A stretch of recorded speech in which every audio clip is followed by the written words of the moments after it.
Welcome to El Mercado's Monday Night Wine Tasting. Tonight we're going to be doing Rhone wines. 2 whites, 2 reds. We have Brandon from Steakhall. All right, we'll start with a white, actually. This is made by Gigal, mostly known for their Côte Rôties in the Northern Rhone region, in the town of Ampuis in Northern Rhone.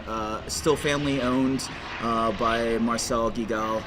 Etienne Gigal started the vineyard in about 1946, so they've been producing really amazing, mainly Northern Rhone varietals, but they do make some Southern Rhone varietals as well. Now, this one is a 2009 white varietal, so you're looking at Viognier, Marsanne, Roussanne, a couple other little guys thrown in it. Yeah.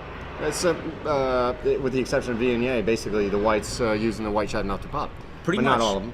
Beurre maybe Picpoul. This actually does have a percentage of a little percentage of Viognier in there as well. This one right here, the Côte de Rhone, has a really nice spicy nose. Beautiful fruit, nose. Yeah, really aromatic nice style. And clean.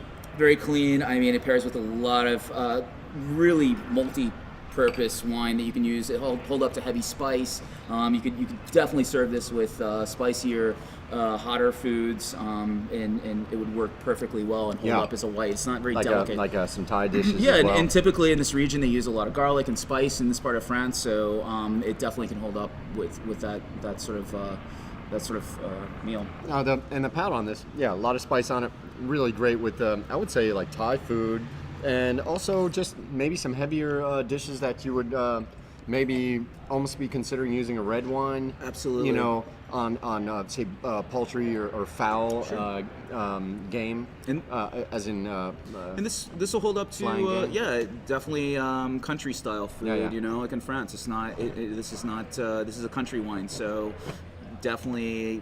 You know, something that's a little different for people too. I mean, it doesn't really fit into that Chardonnay, Sauvignon Blanc category, so it's something in between. It's really nice. Famous producer though. On the second wine, let me see your glass there. This is made by Saint-Calme, mainly famous for their. The estate is actually in Gigondas, the town of in the town of Gigondas near Orange, France. So southern France. They are based in southern France. However, they do have vineyards in northern France. This being from northern Rhone Valley. This being from the northern Rhone, Condrieu. Always 100% Viognier. So let's see what this is like. Still smells like eggnog. Still smells like eggnog. It does. Very honeyed. Yeah, it is. Very honeyed. Very sweet on the nose. It's this does see a little bit of age in oak. It's Neutral. Use French oak. Up to a year actually. You have a little bit of golden color to it. But mostly this is these wines can be very, very pricey. This one happens to be sort of in the mid-price point. Saint-Calme, like I said, mainly being a producer based in southern Rhone Valley, but definitely very, very different style of Viognier than what you'll find in California. Viognier has sort of caught on in the New World growing areas, and a very, very different style than what you'll find from France. This has a lot more weight to it, minerality. I think that whereas the ones from California are much, you'll probably agree that are a lot more aromatic on the floral tones. Without a doubt. And they sort of they play up to that. This one has a really nice spice on the back end as well. It does. It's more subtle. The pairing with this, you can really go a lot of different directions with the pairing on this, with Viogniers in general. But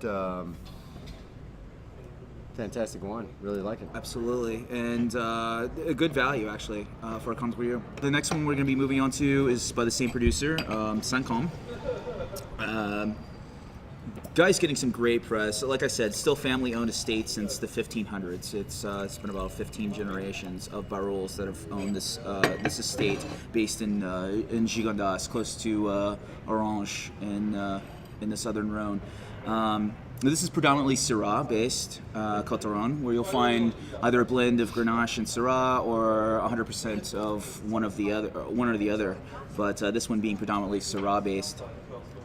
And this one you really get the that fresh black pepper. You get black pepper. You get a lot of crushed berries, but definitely wild raspberry. You get that pepper from the Syrah like you would from a northern Rhone, actually. This one with like short rib You know, is the short rib gnocchi that we have. I think that would pair short rib really, ragu, really you know, well. Or any fantastic. sort of lamb dishes Yeah, yeah. work really well. I mean, that's very Oxtail famous thing. in that region as well. Yeah. And another wine that'll hold up to heavy spice as well. I mean, these are country wines, but they in France, most of the wines regionally are geared to pair with regional foods. So, and that seems to work best with these kind of pairings. But delicious wine. It's just really, really great value. The next wine is a Châteauneuf du Pape. It's Domaine Montpertuis, and it's a Paul June wine. It's imported by Neil Rosenthal, so we all know it's going to be very good. I should put a little more in my glass. And Châteauneuf du Pape,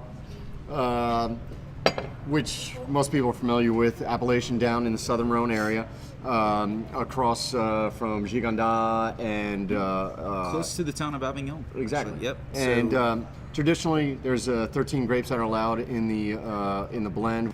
This one is basically Grenache based. Grenache. Primarily Syrah, Cinsault. I think that being the the main varietal that they're using. I mean, what most people can associate with the Rhone Valley is that in the south they're going to use more Grenache-based wines. In the north they're going to use predominantly, if not all, Syrah for the reds. So, but definitely in the south, finding a great blend like this.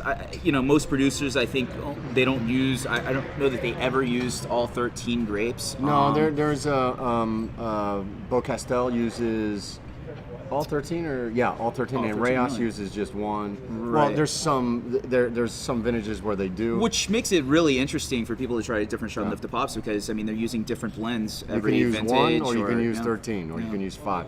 But we'd be remiss if we didn't have a Châteauneuf du Pape in a Rhone tasting. Absolutely, because it is the king of the It's Rhone the king wines, of Southern Rhone. Of Southern Yep, Rhone. Absolutely. The Rhone Valley is a very, very exciting area of France. It's a little below the radar still for most. I would say most people that are new to drinking French wines, but definitely an area that should be explored. It's an area that you're probably familiar with, but don't know it. At least the grapes that are there, the Grenache and the Syrah, for Exactly. the most part, and the Viognier. And I think the value is there as well too. You can get into whereas something from Bordeaux or Burgundy may be very, very pricey to start experimenting with. You can get into great entry level wines like just a basic Côte de Rhone for maybe $10, and it's a great wine to experiment with and expand your palate.